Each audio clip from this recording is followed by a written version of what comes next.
Kurt Broderson. You're watching Real Local. We're here at the Middlebury New Filmmakers Festival all this weekend. There's screenings in 3 different venues, close to 90 films, and we're really fortunate to have a lot of filmmakers in town this week or this weekend.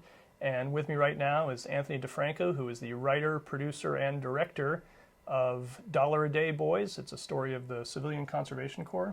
Anthony, thanks for coming. You're very welcome, Kurt. Your film screens in just a short period of time this afternoon, right? Yeah, a couple of hours it'll be up on the screen. Great. Well, I'm looking forward to seeing it. Thank you. Maybe you could tell us a little bit about how the idea developed, since it's definitely your baby. Sure. And it's an easy question because the movie is quite personal, and it developed out of my love for my parents and my father particularly, who had died fairly young, and whom I missed and didn't really know all that well once I was really an adult. So it turned out that my father had written letters to my mother when he was in the CCC, when he was 19 years old. And my mother never mentioned them, but she one day pressed them on me, was adamant that I should have them and read them. And she was an old woman at that time.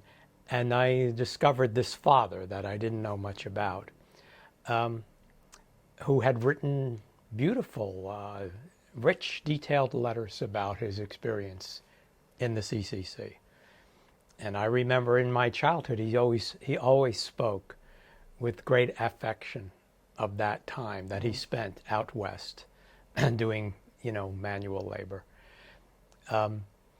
And I got the impulse to try to find the places where he had been, and maybe even find somebody that knew him and could tell me a story or two about him. I was kind of hungry for something of my father.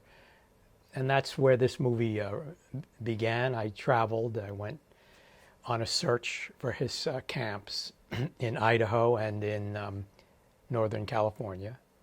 And I found the camps, which are now pretty abandoned. One is a park, and one is just a remnant of ruined foundations. That's all there is.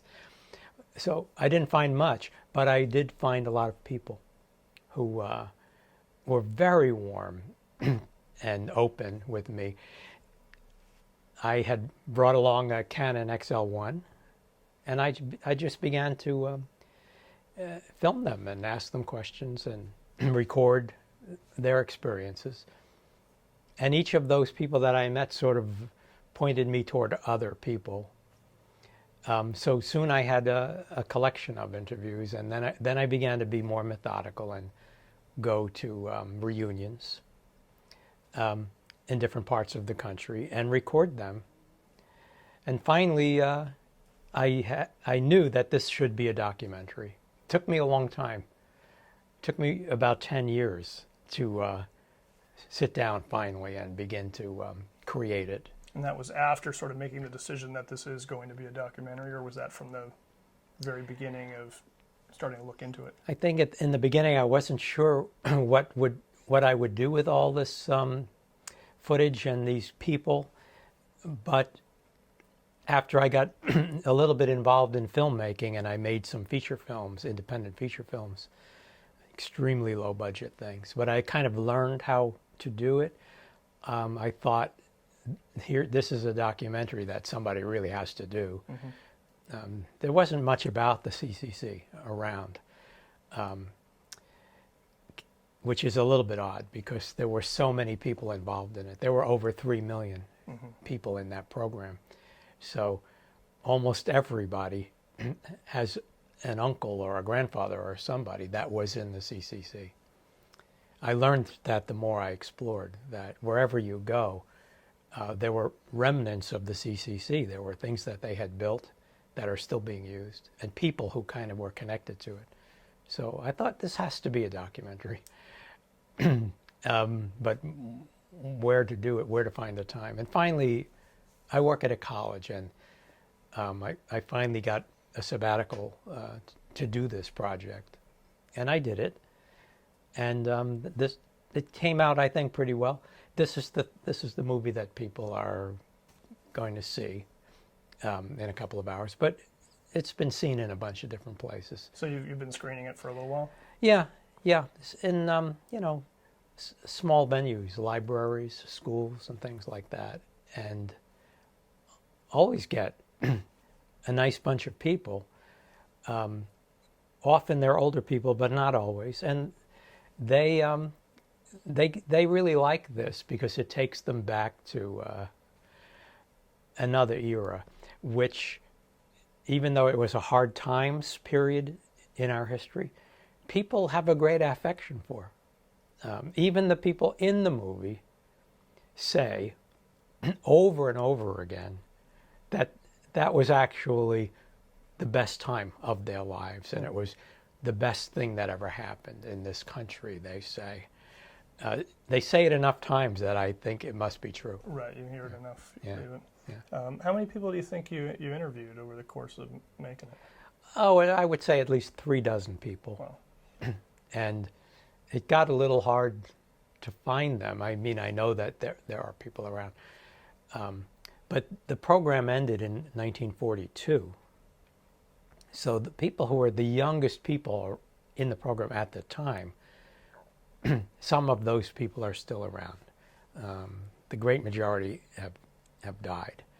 But you can still find people, and what happens when I screen this film is very commonly I'll get a phone call or an email from somebody who says, listen, my dad was in the CCC and he's still here.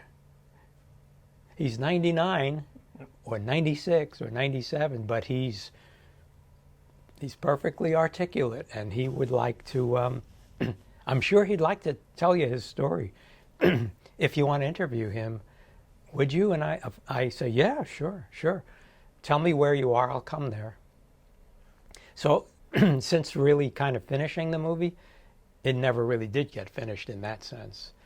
There was always another 2 interviews or another one here or there where people said such interesting things that the movie had to get recut and things had to be added into it.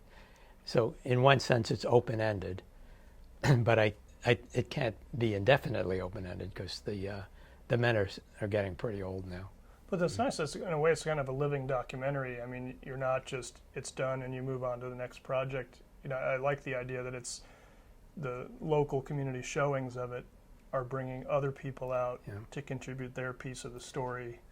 Like as you say, you know, it is a pretty significant part of American history, and if we don't talk to those people now, we're not going to have the option much longer. Yeah, I think you're right, and it wasn't something I was thinking of at the time when I started this, but I certainly think that way now, that anyone who still wants to be part of the film, I really should grab that person, because a year from now or 2 years, that won't be the case anymore.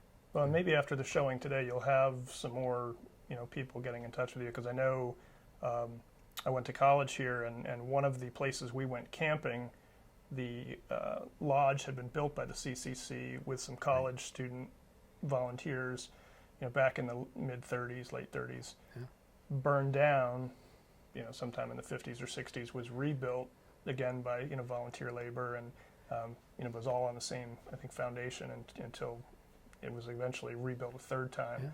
But there's a lot of places on the Green Mountains that had CCC camps and workers. So maybe there'll be some people coming out of the woodwork today. That would be great. Every time I've been in Vermont, I've met at least one person who tells me an experience, a CCC experience.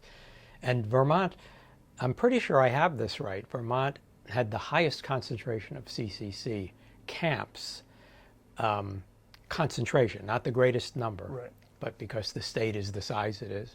And there were a lot of CCC camps in the northern part of the state. So Vermont is a good state for this story. And I have to say, Vermont has been the most hospitable and open and helpful place of all the places that I have gone with the movie. And I appreciate that. That's good. We It's like good to for think me. of ourselves as warm and welcoming, so it's good that we're hearing that it's actually accurate. Yeah. What are your plans for the film after this showing? Are you going to be continuing with other festivals, or? I'm not sure. I work on other things, and I've been working on another half-hour documentary, which I just finished, about the immigrants who came here in the first 15 years of the 20th century, which include my grandparents. I just finished that, and I thought, well, now I'll see about getting that out into the world, and I'll put the other one away. And then I thought, I saw this festival advertised, and I thought, well, one more chance for this one. I'll just take a flyer on this, and the movie was accepted here. This may be its last public screening. We'll see, but I was very happy for it to get one more shot at an audience. And as it turned out, this has been a really, really positive experience.